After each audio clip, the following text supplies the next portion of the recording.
7 pounds of chicken legs and thighs. And to this mixture, I added red bell pepper, green bell pepper, garlic, red onions, half a teaspoon of black pepper, and 3 tablespoons of this seasoning, which is James Mix It Up seasoning. To this, I'm going to add about a teaspoon of rosemary. Just sprinkle it around. Stir it up. I put the chicken in the wok with no liquid, and I'm just letting it, this is part 1 of it, by the way, I'm just letting it cook in its own juices for a while. Then after chicken kind of makes its own juice, I'm going to add a cup of water. Let that simmer for a little while. Okay, catch the next video. We're going to let this cook for about an hour, and then we'll add our other ingredients. We'll add our shrimp, our crab, and we're going to transfer this to another pot, and our other seasonings. Okay, this is part 2, and our chicken's been cooking now for about 35 minutes. And you see the wonderful color that it's developing now. That's our spices are just going through the mixture. Beautiful. So to this mixture, I am adding one kind of a orange gourd type squash. That's what it looks like. And the type of pepper that I love to use is the Anaheim pepper. And the Anaheim pepper just gives it a really exquisite taste. I used this green pepper here. Not green pepper, green squash. And we put 3 large squash in it. You can, just chop it any way you like. It's okay. And we put this one in.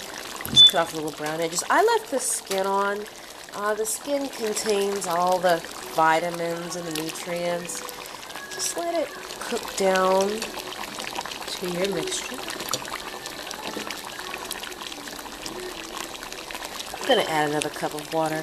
During the cooking process, I added another 2 cups of water to our Chicken Delight. Beautiful squash in here, full of vitamins and antioxidants. Now, with you see this right here, this orange gourd that I used here, gourd squash, I did cut off the skin, and I did take the seeds out of the middle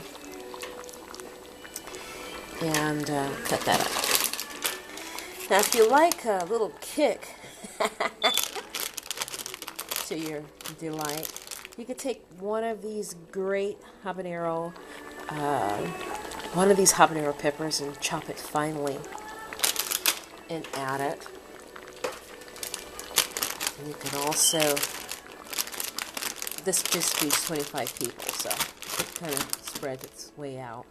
And you can add 1 serrano pepper to your dish.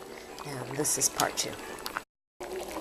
Okay, this is part 3 of our Chicken Delight, known by other names. To this mixture, I am going to add 2 tablespoons gumbo filet,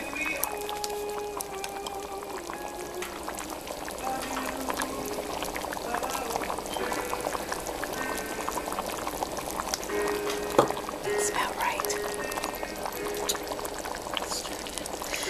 Now, while I was cooking this, if you notice, look in the corner, there's little layer of oil. As you are cooking this, you want to remove this liquid, the oil. You just skim it off the top as you go. You should be able to get at least 1 cup, 16 tablespoons, remove at least 16 tablespoons of the oil that floats to the top from your delight. Now adding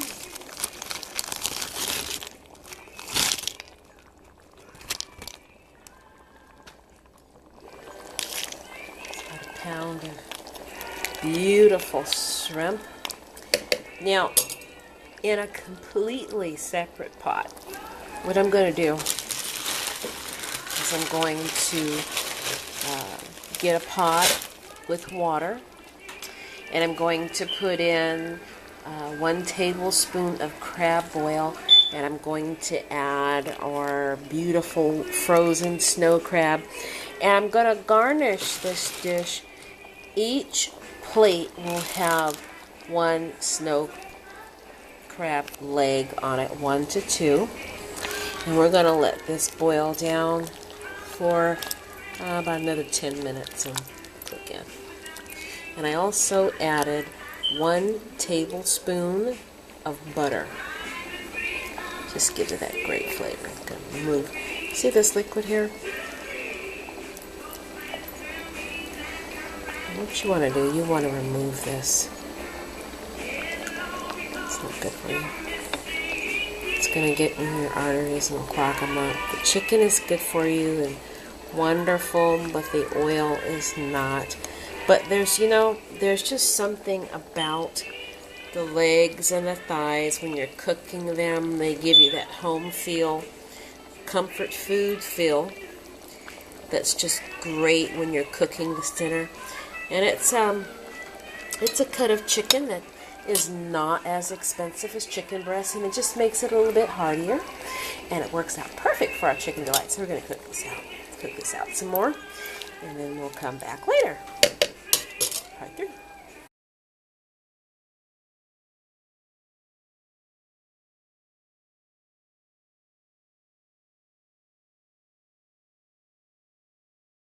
My food pantry rolls out the red carpet for people that need something as simple as a meal, period. And they feel so special doing it. Hollywood walks the red carpet, but I want to challenge all the celebrities to come walk a different type of red carpet. Yeah, you go to the Oscars. Yes, you go to the Grammys. Yes, you go to the Emmys. But why don't you come to Minis? How about that? And we have another message. If you can't feed 100 people, feed just one. We go way back. No, he took care of me. Speaking of going way back, seeing you together, get mad at it me. seems like you've been forever on screen together, but this is your first movie together. How long have you known each other, and how did this opportunity come? Well, we've known each other for a while. For a while, And it's just serendipity that we kind of great word. He's so good at that. came together. Like from the first time we read the script, Yeah. doing just a in-house read-through, we just naturally were kind of fit each other's styles and had a great rhythm with each other. And Instant click. just like Instant that. click. Yeah. No, nothing was forced. Nothing. There was no discussion of. Yeah. You guys need to figure out a way. Nothing. Right. There was a. So we fit. it was, and this was an idea that my production company had come up with, and Kevin was the only name that we wanted, and lucky for us, he thought it was funny as well. It's hilarious. Let's talk about your characters. So who are James King and Darnell, and what are the wrong assumptions they make about each other? Well, James King is a very sheltered kind of hedge fund manager who is really good at only one thing, and that's making money. And outside of that, he doesn't really know how to talk with people in the real world or even function in the real world. And of course, we find out that he's been accused of embezzling, and that in 30 days he's going to go to prison. And that's when he runs across Darnell, who he doesn't realize he's been crossing paths with him for years Seen and me years for and years. years. He works in the same building. I yeah. am a guy who's I've been dealt a bad hand, I guess you can say. I'm a guy that's married, kid, I'm living in a situation that I just don't want to be in anymore. You know, this course is kind of, it's really ran its course, I guess I should say. And, you know, I want to move. I want to put my daughter in a better situation. I want to just get out of this neighborhood. I want my business to progress instead of digress, and it just isn't working. And the opportunity comes for me to give a presentation for what I think could be a great plan. And James King is a guy who's, everyone knows he's the smartest guy with money, and I give him a presentation and I'm shut down. Right. And he's, not only does he shut me down, he gives me advice that really doesn't pertain to my life at all. It's like he gives me the advice of another guy that works in stocks, I guess you could say. And James wrongly assumes that because of Darnell's socioeconomic background that he's spent time in jail. And before Darnell's about to punch him in the face, he offers him a sum of money that would change his life. That would literally change my to situation. teach him how to survive in prison, and that kind of begins the story. That's a great premise, I have to admit. And by the way, speaking of going to jail or preparing these roles, you actually, how did you prepare these roles? Because I believe you actually even visited a jail, right? We shot in a jail. I mean, you shot. I I shot didn't have to go to in a jail.